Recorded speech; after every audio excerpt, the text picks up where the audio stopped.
On stage today, we have Vidwan T.M. Krishna, one of the preeminent vocalists in the tradition. His interests range beyond issues within Carnatic music and extend to public concerns. Through his initiative Swanubhava, Krishna aims to kindle an interest among the youngsters in music, dance, and theatre. His first book, Voices Within, co-authored with Bombay Jayashree, was an illustrated work on Carnatic musicians. His latest book, A Southern Music, is a first of its kind work on the Carnatic traditions. In conversation with him will be Gopal Krishna Gandhi, who was formerly Secretary to the Vice President of India and Secretary to the President of India. He was Minister Culture in the High Commission of India, London, High Commissioner to South Africa, Lesotho, Sri Lanka, and Ambassador to Norway and Iceland. He also served as Governor of West Bengal 2004-2009 and Bihar 2005. As a writer, his work includes Refuge, a novel about Sri Lankan Tamil laborers working on a tea plantation and of a certain age, a collection of life sketches of 20 prominent personalities from the Gandhi-Nehru era. He has also edited the Oxford India Gandhi Essential Writings. His latest book, My Dear Bapu, is an annotated compilation of correspondence between C. Rajagopalachari and M.K. Gandhi. May I now invite both of them to the stage.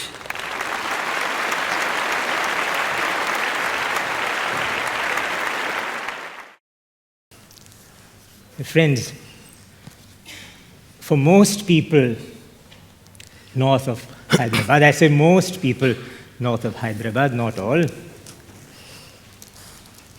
a southern music and the Carnatic story would conjure one name. You can easily guess it, M.S. Subbulakshmi. And I must therefore seek your pardon, Krishna, and your indulgence to narrate two tiny Subbulakshmi stories. The first is as follows. When Sangeeta Kalanidhi D.K. Pattamma was reminded of a major tribute paid to Subbulakshmi by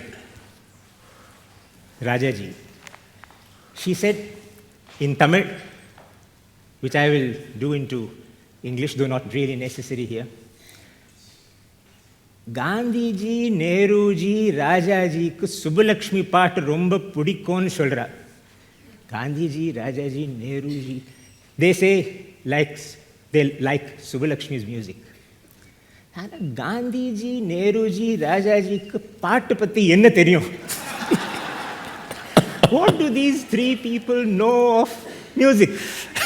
This anecdote was given to me by Vidwan T.M. Krishna himself. This is why I should not tell you these things.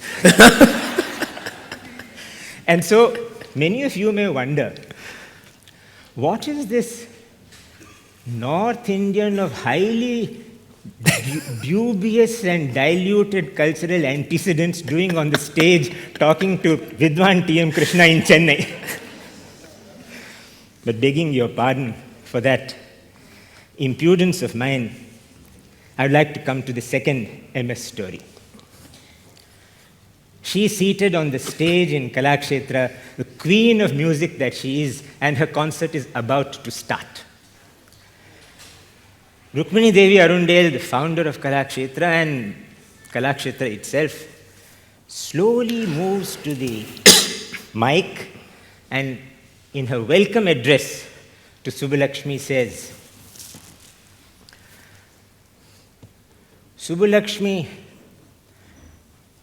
has a golden voice. You can hear temple bells in her voice. She has a most endearing nature. Is there anything more to be said? And then she says, MS, you may now start. And that was it. After reading a southern music, Krishna, nobody is going to say, you have a fabulous voice. What is there? Anything more to say? Most people think I have too much to say. So, Perhaps. but I need to ask you the question first. Gandhi jiga paattu patti enna theriyum? I have to start with that. I think it's a very important question that you asked. The question was, what did Gandhiji know about music? He, for one thing, never claimed to know anything about music. But he was not aesthetically untuneful. For instance, he was very familiar with the compositions of Narsi Mehta and gave them currency. He was also very, very into spiritual music from what is now called the Afro-American world. But having said that, I do not think he would have had the patience to either sit through a concert of yours or read your book. Thank you very much.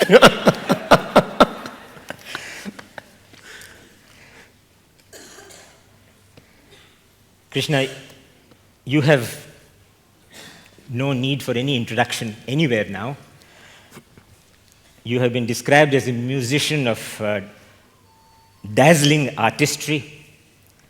And now, not content with your fame being what it is in the realm of music, you have found it necessary to go into the world of writing and make your mark there. You are now acknowledged as a writer of the greatest intensity.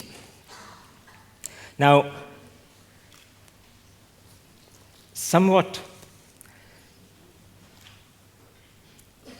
tuneful to this literary gathering, I must say, for a person like me, whose knowledge of Carnatic music is virtually non-existent, but whose interest in the hinterland of all music and all cultural endeavors is where it should be, I must note the essentiality of this book, which is that it marks the augmentation of a great genre. I say augmentation because perhaps there are books of this kind already extant, but very few, if at all. You have written about music from within the chambers of music. It is a book on music, not by musicologists, not even by a connoisseur of caliber, but by a practicing musician, a practicing artist of music. Can you tell me, when you wrote this book, did you write as a musician writing about music, or did you step outside the stage, outside a word I know you are not very fond of, the kacheri, and write from that disembodied space? Yeah, it's a very interesting question. Let me say I stepped aside from being a performer. I didn't step aside from being a musician or an artist. I think there's a huge difference between the two. One, it was not like I went about doing all this work just to write this book. I think that's very important. A lot of thought that has gone into this book was already part of a process that I just did because it was a kind of a discovery for me. I was looking out to see why I'm singing. I was looking out to see what I'm singing. Because after a point of time, you can keep singing. I can have a house full, I can have 10 people, I can keep singing, they can applaud, I can go back home very proud of what I've done, and it can go on. And there's nothing wrong with it. I'm not finding fault with that. But then I think about 10 years ago, maybe 10, maybe even 9 years ago, I started asking questions for myself on what I was singing. I go there, I sing an alapana, yeah, there is something beautiful about it, yes, but what is this beauty? Where does it come from? Does it come from me? Am I really doing something? So there were a lot of these questions, and they were not just philosophical questions. It's very important that, philosophy cannot be an airy-fairy thing that only people sit and discuss at home over a drink and don't really know it's relevant to life. So it has to have a context in terms of how it is revealed in the art itself. in the technique itself, in the absorbment of the music itself. So for me, it all goes together. So a lot of these things in the book were part of something that I was just doing because I was searching. I'm still searching. And it just happened that HarperCollins asked me to write the book. And one thing that happened in the whole process is, like you've asked me, is it is written as a musician. I have not written as a sociologist, as an ethnomusicologist, as a historian, no. This whole book is written as a musician. But it is written not by T.M. Krishna, the musician. I think there's a difference between the two. It is written as a musician, but I took myself out of my own skin as being an individual. Because the moment I sit in my own skin, then my preconditions are very clearly there, my own biases. So I tried to remove what I was or what I am, and tried to look at it as a musician who's looking at music, if at all it was possible. And I completely erased, as much as I could, the performer aspect of it. Because one of the battles I think that, at least I have, is what happens if I'm on stage? What happens if I'm not on stage? So where is the performer? Where is the musician? Are the two together? Does one need to exist? So I removed the performer from this whole discussion. So it was written from the eye of a musician, but not from the eye of T.M. Krishna, the musician, as in the character that he is in the world that he right now occupies. Thank you for that fascinating self-analysis, Krishna. I know, as most of you do, that you studied in the Krishnamurti school, group of schools.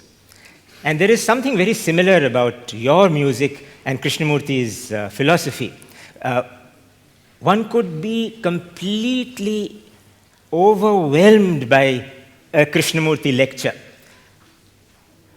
just as one is completely overwhelmed by a Krishna concert. But Krishnamurti was a very difficult man to understand. You are a very difficult man to appreciate. Here you are, a master of Carnatic music, known as a classical musician, but you do not like to be categorized as a classical musician. In fact, the title of your book, A Southern Music, The Carnatic Story, strangely for me, does not include the word classical. So, right, you wrote as a musician. So the question asks itself, are you a musician? Yes. Are you a musician author? Yes. Are you a classical musician author? No. So, can you tell us why you do not like to use the word classical in your I almost am tempted to give you a Krishnamurti-like answer, but I don't have his vocabulary, so I'm not going to even try. But I'm going to say one thing, which is Krishnamurti-esque, if I can say that, is I have a problem with labeling and tags. Because I think what comes with a word is not just its etymology or it's just the word, but a context, a social context, a political context, an aesthetic context. And it kind of bundles everything into that. So I battled with this word classical because classical is not usually just referring to an aesthetic idea. It has an aesthetic idea. When I say aesthetic, I mean a musically aesthetic idea. But it also has a sociological concept. It does put hierarchy in there. He does put class differences over there. And inbuilt in that word are so many complicated things. And also a judgment on music that is not classical. Now, I really don't think it is appropriate I think that word is not appropriate at all if it is looked upon as beyond an aesthetic idea. If you want me to discuss it in terms of aesthetics, I can. But we don't view it as simply an aesthetic thing. It is a sociological phenomenon. So I found it difficult for me to say that Carnatic music is classical music. Okay, then what about the other music in the South? They are unclassical, they are folk. So if they are folk, does it mean they are untrained? Does it mean that it's not as difficult? Does it, very important word, the word that we use so easily, sophistication. Does it mean that folk music is not sophisticated? So, these are all words that it is part of natural, conversation. It just happens easily. And so all this bothered me. So how do I define sophistication? Sophistication is defined by a certain group, by a certain aesthetic sensibility that you have, not necessarily common to another. So can I define something classical on basis of sophistication? Complication. Can we say that folk music is not complicated? So as you can see, there's so many layers to this. So I just thought it's easier for me to stay away from the word. And I think some ways it's better for all of us to stay away from this folk classical kind of divisions. It's easier for us to look at a music and say, that's what it is. You want to call it Carnatic music? Carnatic music. That's it. Sopana music? Sopana music. Why bother about whether it is classical or folk? Just look at it as what it is and receive it as you want to receive it. One of my attempts by removing the tag is that. It's also, I think, good for people who don't know Carnatic music to not be stuck with this classical tag. Because they also have a block with the moment we say classical. So maybe just remove it and just allow everybody in and see what happens. I think deconstruction and the removal of tags is in itself a subject of study. But do you see a danger, Krishna, of your desire not to use tags, to be label-less, logo-less? Sorry, all these logos are here. Label-less, without any logo. Would you consider the possibility that your desire to be free of labels, to be free of logos, becomes itself a label? Very good point. A labellessness is also Absolutely. a label. Very true, very true. So is it possible that your desire to liberate yourself itself becomes a trap? Very good question. But in your question is also your presumption that I am looking for a label-less position. I'm not looking for a label-less position. I'm just looking for not getting stuck in a label that exists. That doesn't mean I'm seeking something else. Now, dropping one thing does not mean I'm immediately seeking something else. It means I'm trying to look at something without all the paraphernalia that is attached to it. So if you take Carnatic music, there are so many things that are attached to it. If I just remove that, does it still exist? It does. It doesn't disappear. So the music still exists. So I am just saying, let's remove all this and still look at the music as much as we can. I am not seeking this utopian idea of label-less existence at all. And I am not seeking anything in that regard. If I was, you're absolutely right. In a way, I am probably getting myself in a bigger trap than the one that exists already. Yeah. Right? But I am not. I am only trying to see if I can drink this bottle of water, like they have rightfully removed the label here. So, is it still water? Can I still drink it? Is it label-less? In a sense, yes, but it's still water. Can you deny that? And it's going to taste as it's going to taste as I'm going to drink it right now. So, I don't think I am falling into that trap. I sincerely hope I'm not. There are some of your large and growing number of fans who are almost now in love with your unexpectedness. Yeah, they hate me for it And too. if you were to suddenly become very conventional and traditional, they'd be disappointed apart from being confused. But I was wondering how it is that you are able to maintain an extraordinary grip over the grammar of Carnatic music, which is so clear in your book, and at the same time tell everybody that the grammar of Carnatic music is not the main thing about the music.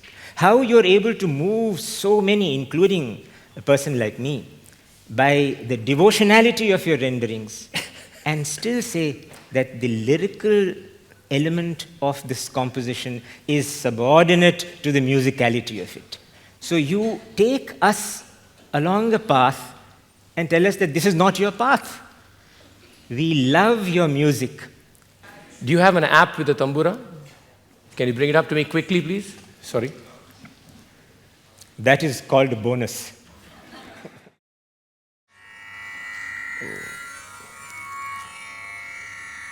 Okay, so I'm just going to give an example of this. This is an example I've done before, but I think it's an interesting example.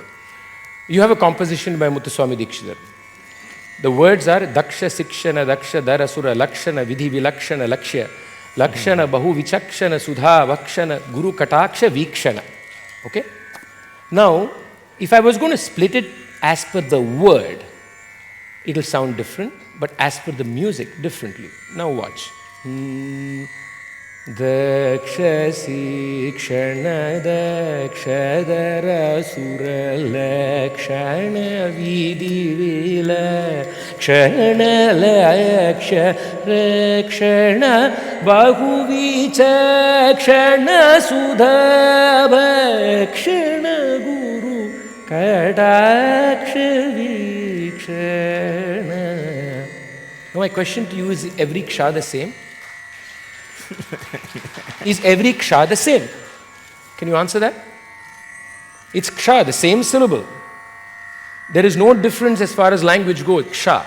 But is every ksha the same when I sing it? It is not. Why?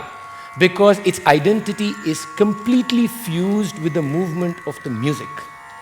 Can I experience language in its syllabic form? And we all know that the syllables come together because of the formation of the language. But there is an aesthetic in the way they come in. Now, what happens to that aesthetic when the aesthetic is completely fused with a melodic movement? There's another composition. Rama, it's a Tyagaraja composition. There's a very interesting composition. The charana, Raja, Raja Vandita Bhuja, Nayaka Surasa Maja, Shri Karatyaga, Raja Manasa Saroja Kusumadina, Raja Pankti Ratha, Raja Tanaya Shri. You know words are? Raja, Raja Divandita Bhuja Nayaka, Sura Samaja, Shri Karatyaga Manasa Saroja, but I can't sing it like that. If I sing it like that, it's not music. Raja, my focus is that ja, Raja, Bhuja. So, Raja, Raja Vandita Bhuja. I pause there, it's Bhuja Nayaka. But I don't care at that point. Honestly. Bhuja Nayaka Surasa Maja Shri Karatyaga Rajamana Sasaroja Kusumadina Raja Pankti Ratha Raja Tanaya Shri. I have to sing it like that. So is there meaning in this? Of course there is meaning in this. But is it linguistic? No. It is musical. So language is essential. It is inseparable, it is important, but it has a role that is beyond just the meaning of the word, is all I'm saying. Thank you for that fascinating answer and an absolutely dazzling illustration of music.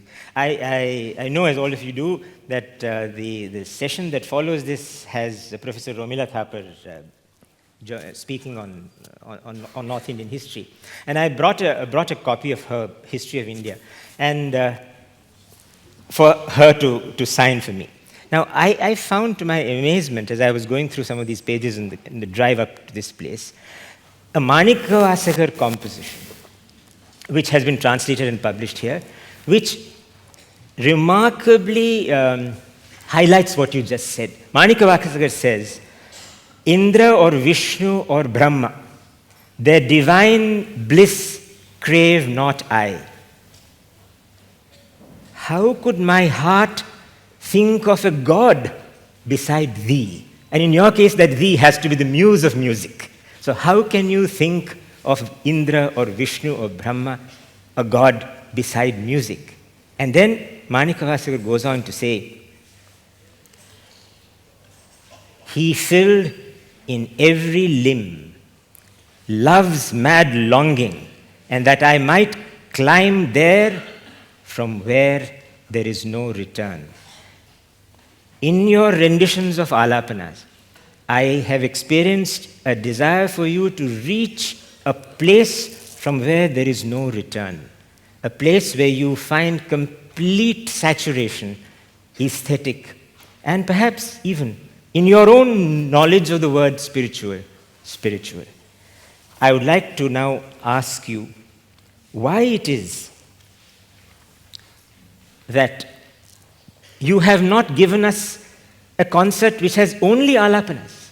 If we were to take what you have said to its logical conclusion, is it possible that you may one day give us only alapanas? Yeah, very much possible. Why not? Like I said, everything goes together. I rather use the word text rather than sahitya, because you have non-linguistic text that still has musical meaning. So you look at text, you look at tala, laya, you look at raga, you look at movement. So you can have an evening full of alapanas. You can have an evening full. The point is, see, a lot of questions are asked about how it is presented in terms of the list, what comes first, what comes in. To me, every evening with art, or every morning with art, or afternoon with art, is that space with art.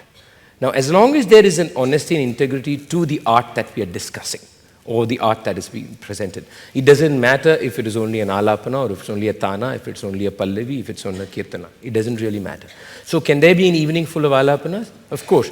I have sung concerts with 4 alapanas just coming one after another. Not because I want to create a shock value of, most people think it's shock value. I think it's kind of boring now if it's shock value. It's over a year since I've done it.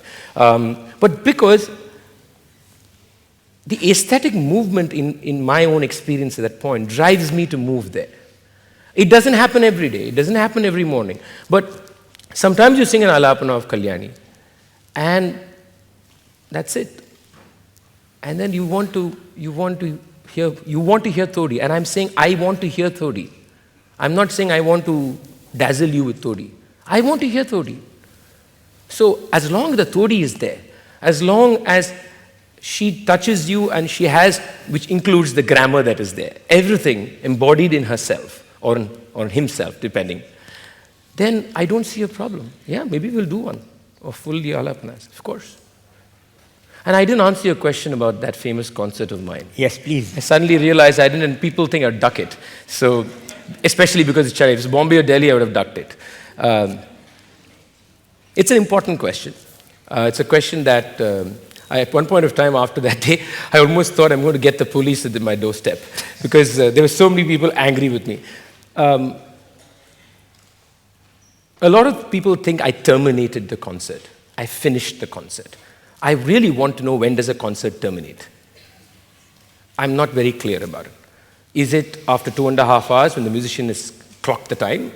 Or is it when the Mangalam is sung? Or is it when the format is done as it is? So when does a concert end?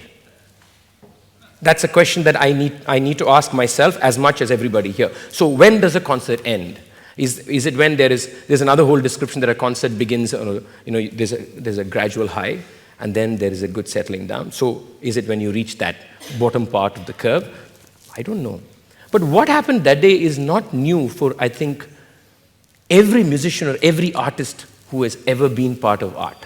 And I say this in the broadest sense possible. There are moments, and when I say moment, it is not a measure of time. It is a certain space.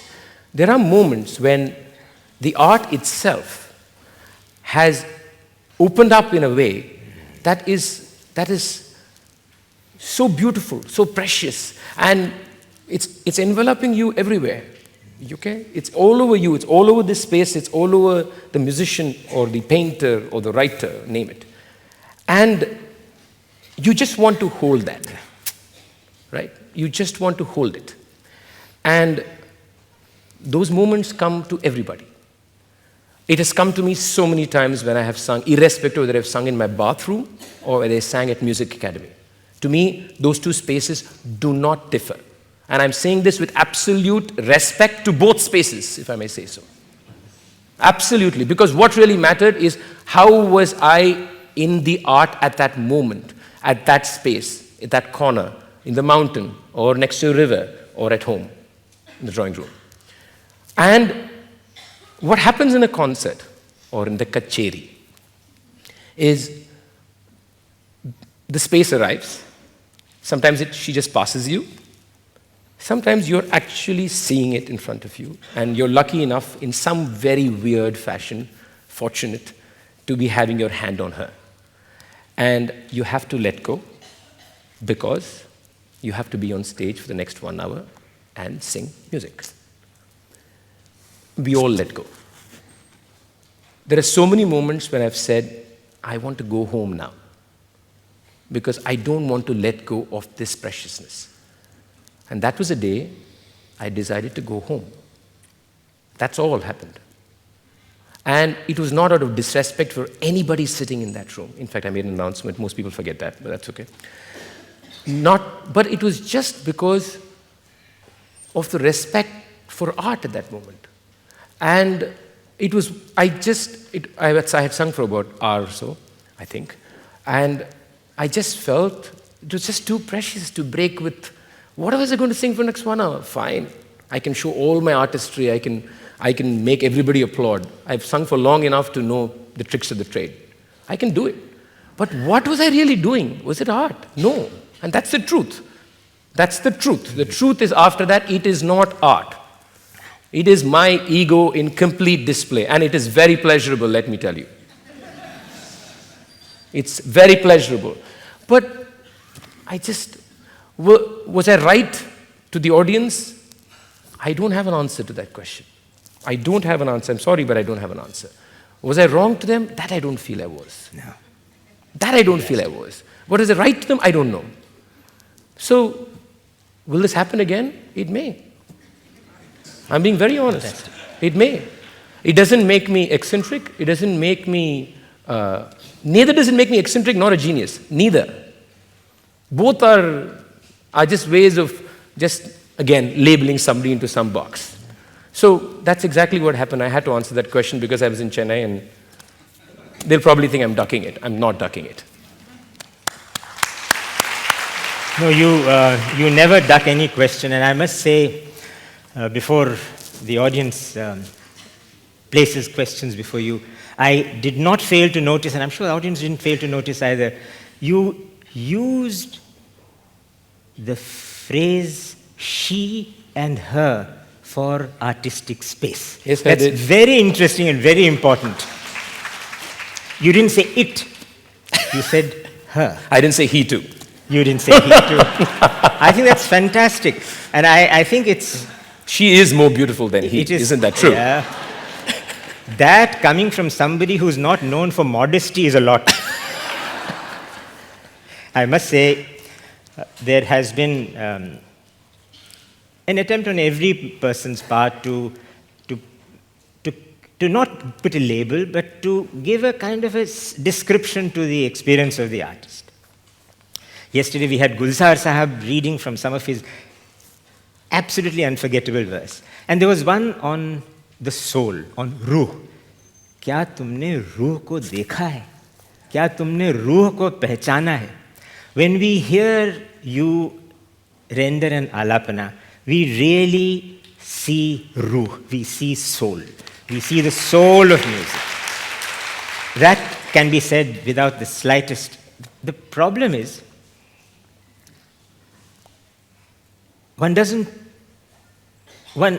you have experienced it. You have said that you have held the soul, you have felt the soul, you've gone away with the soul.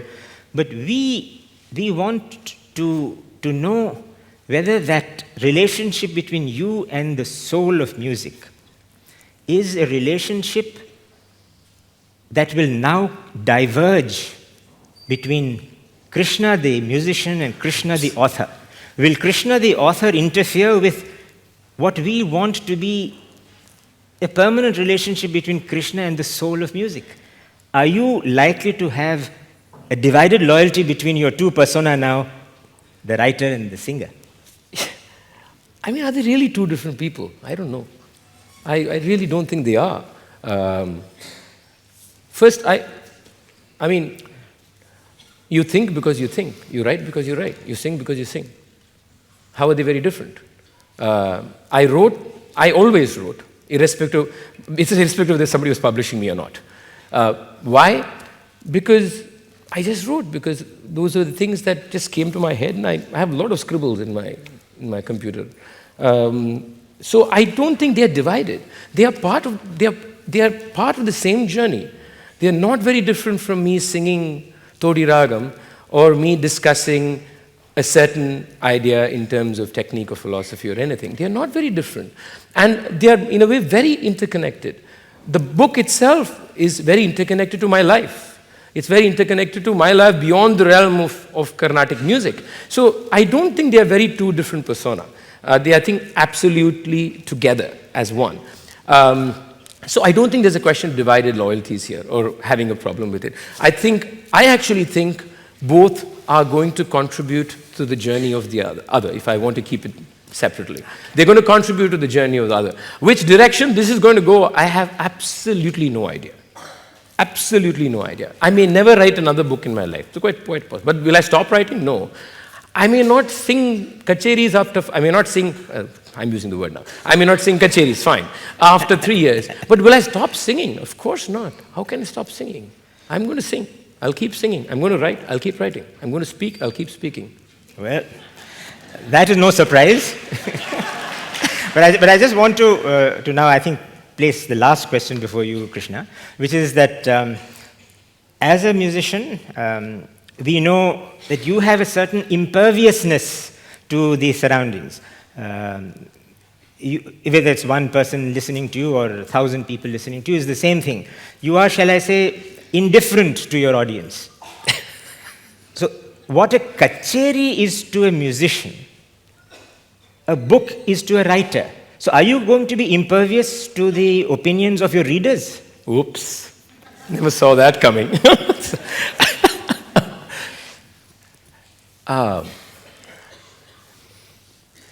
I'm impervious to an audience. Okay, I'm trying to think about that first. I think I think when art is happening, I love to say art is happening rather than saying you're doing art. Art happens. So when art is happening, then only art is happening. So I hope everybody present is only looking at the art. And she's feminine, of course, but they're all looking at the art. When you write, you're just writing. Now, will I be impervious to an opinion that comes in? I think I'm going to say no. I'm actually going to say no to that. I will think about it because the book covers a lot of ideas on sociology, on technique, on philosophy, on history. I will not be impervious to it. But when I wrote it, I was impervious. That's the difference. When I wrote it, I was completely impervious of what will somebody say if they read this. No. That I didn't really worry about. And I think the most fascinating thing for me writing a book was how when something is in your head, it's very different from when it's on paper. And in a way, once it's on paper, it doesn't belong to you anymore. In a very weird sense. When it's in your head, it's still yours. Once you start reading it, it's almost third person.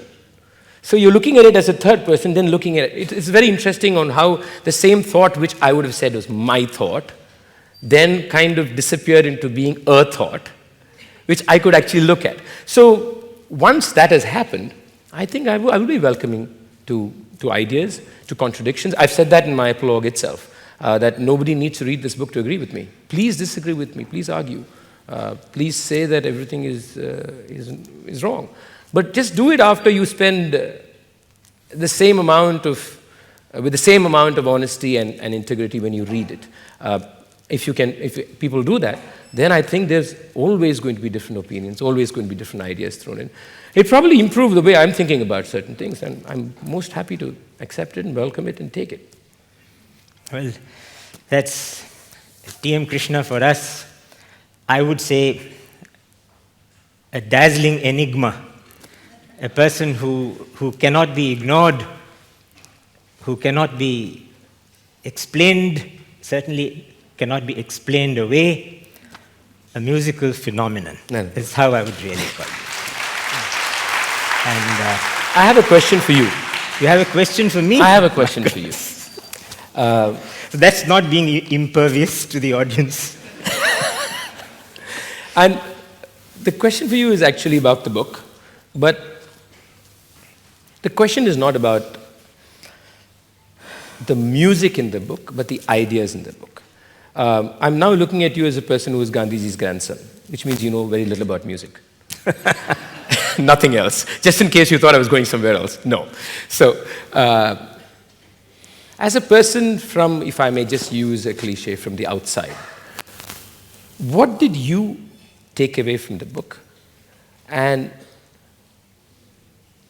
how do you view it from the outside. I don't want you to talk about music at all.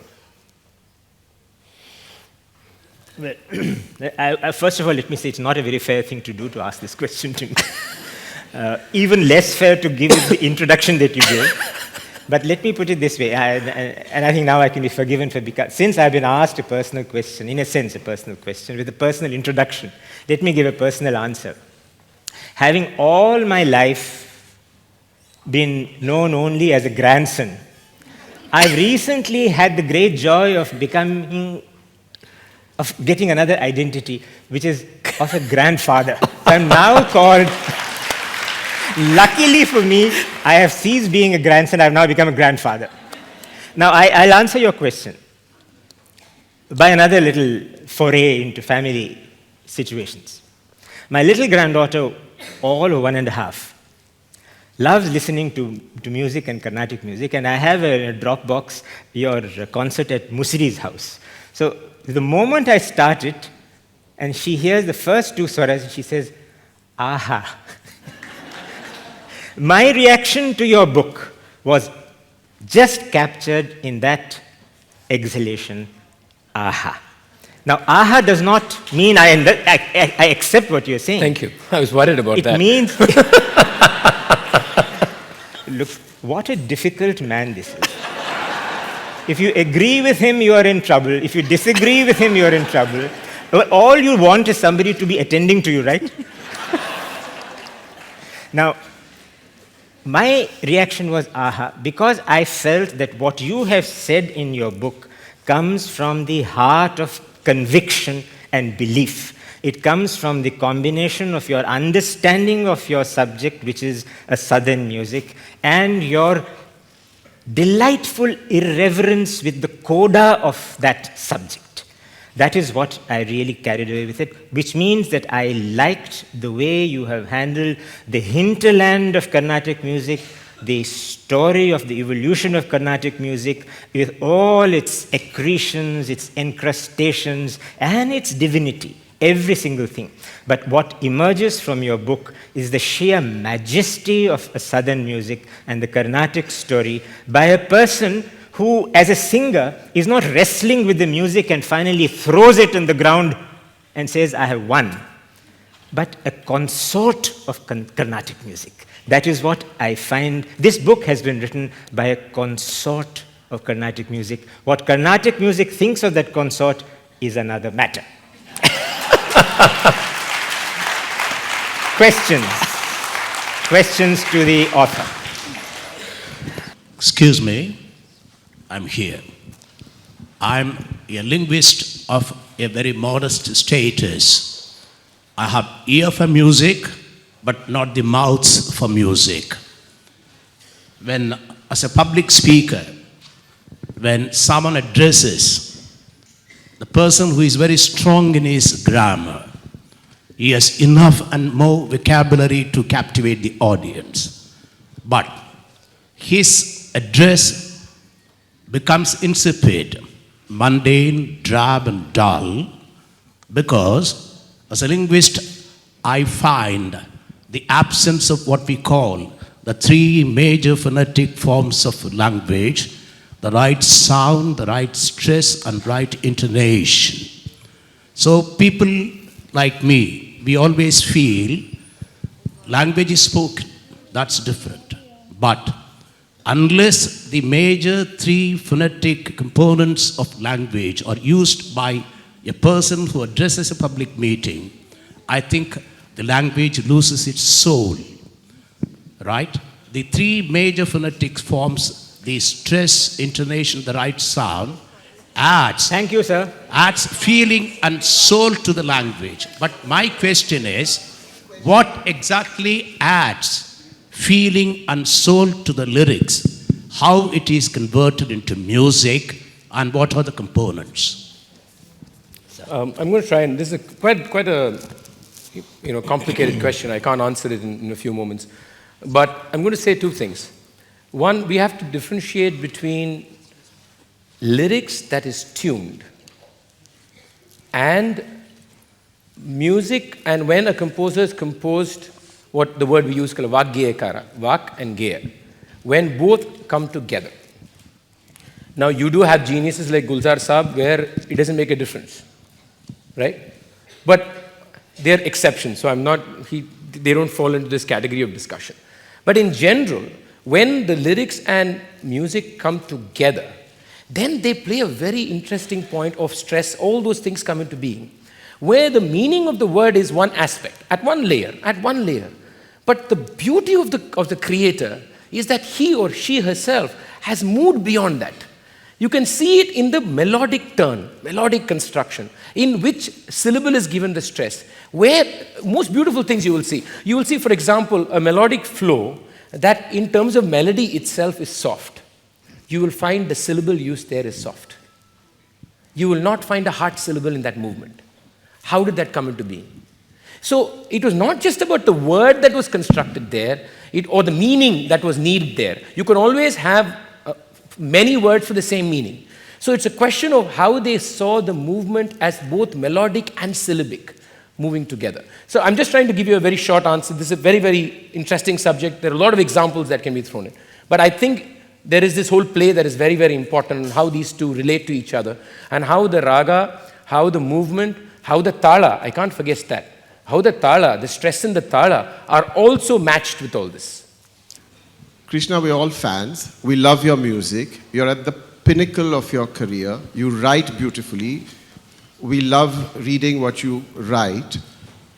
At this point of time in your life where you've sort of reached the summit, what does Krishna aspire to going forward? I'm very curious to know. And I'm sure lots of people in the audience are as well.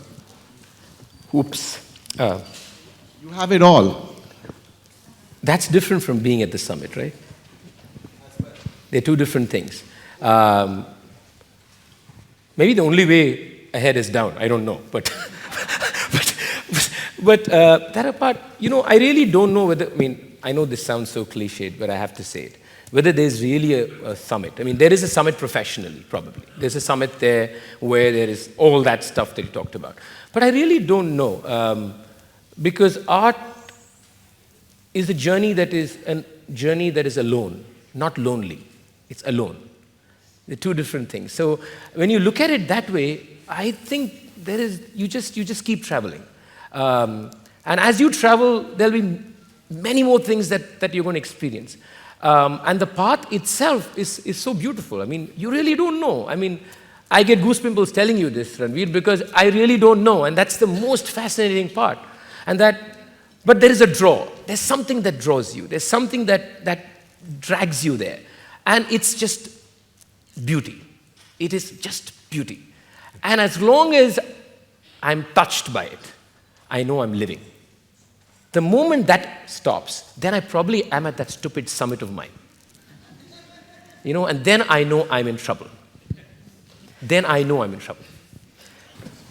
Krishna Kalyan Raman, Aam Admi, and a former student of Mr. Krishna's grandfather, Dr. D.S. Iyer. I am addressing you only as an author because I am only a listener and I don't know much about music. As an author, although you claim that you don't delve into history, it's not true. History is there in all pages and especially in 2 chapters. Yeah. Let me concentrate on those 2 chapters. I don't want to comment on the first chapter on cinema and music. I want to comment on the caste politics, which you have very rightly pointed out, which I think is right. But the only thing is, you can somehow make people think that the Chennaiization of Carnatic music was due to Brahminization. I don't think that's correct. I think the Chennaiization occurred because of Dr. Muthulakshmi Reddy passing a bill abolishing Devadasis in 1939. This was at that time opposed by late Satyamurthy, saying that it will completely change the art scene in South India. And that's what has happened. Thank you. I always enjoy your music. And my grandson also does, but he does it with Kishore Kumar and Lata Mangeshkar. I just like to very humbly disagree with you on that. If you look at when Carnatic music started moving to Chennai, it is about late 19th century itself. So I would like to humbly disagree that it only happened, the bill was passed, yes, I mean the activation had started probably even in the late 19th century. But I would say no, I would say there was already a movement happening towards the urban city. And the movement was not just, I mean, it was a predominantly a Brahmin movement, but also the Mudaliyar and Chettiar movement. We can't ignore their contribution to this whole movement also. And it's a very complicated story of also the Adinams, they also played a role. But I really think that the urbanization and the Brahminization, even taking the higher classes, was happening already.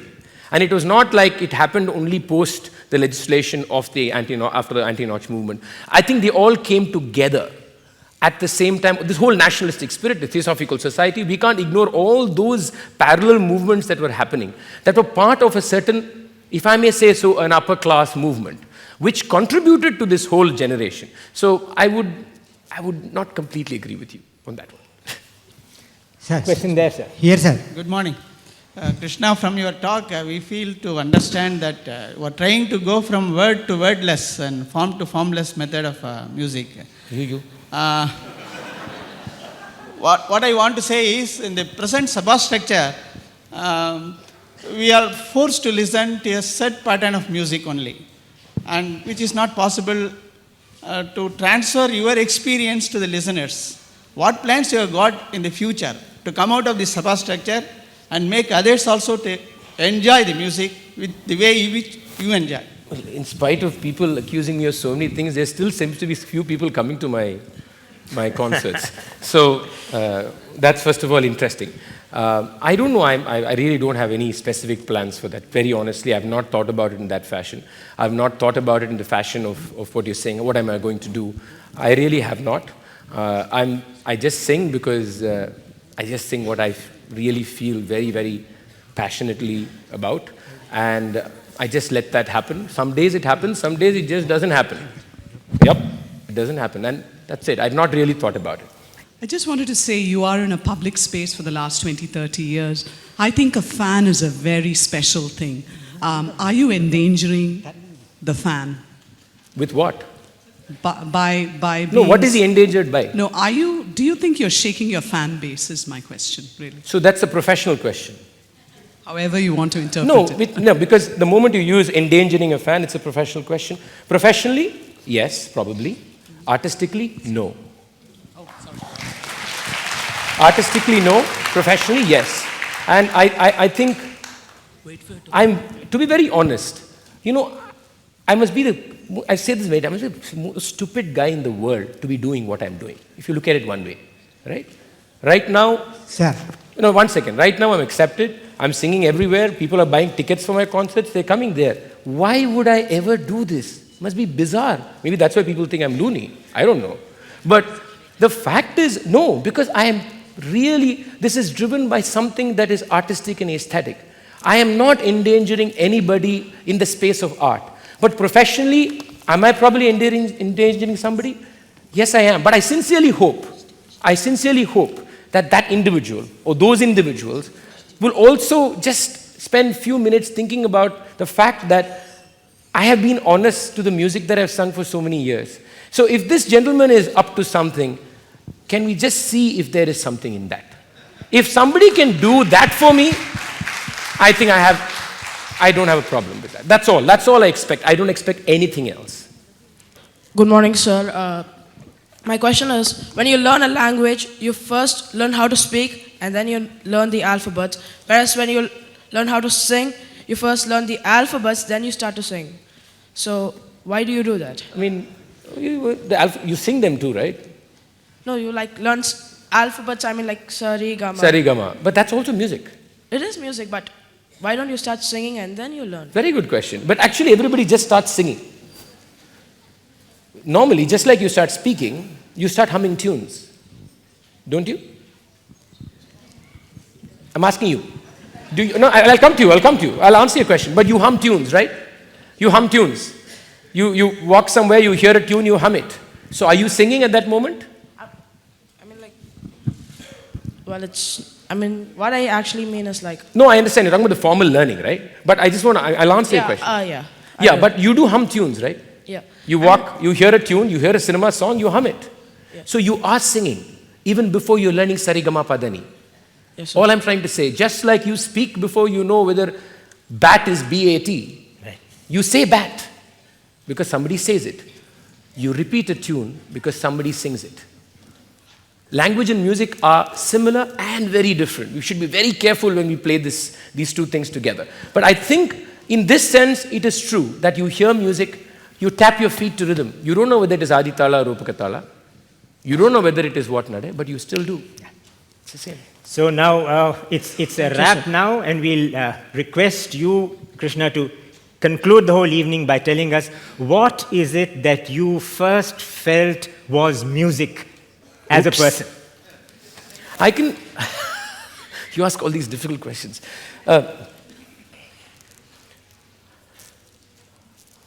Well, I don't know, but I can probably relate, I can narrate one specific experience with music that I had. And it stayed with me always, and I have not really understood what happened, but it stayed with me. This is a concert by D.K. Patamal at the Music Academy. Many, many years ago, it must have been the early 90s. And it was a morning concert, packed auditorium, and I was sitting on the stairway because there was no space. And she sang for about 2 hours, and I walked out of the concert crying. I was bawling. I was actually just crying, and I had no idea why I was crying. If anybody asked me, why are you crying? I would say, I have no clue, but I was crying. Was I depressed? No. Was I sad? No. Was I happy? No. But I was crying. That's the time, I think, somewhere something clicked in me about what music is. Thank you very much.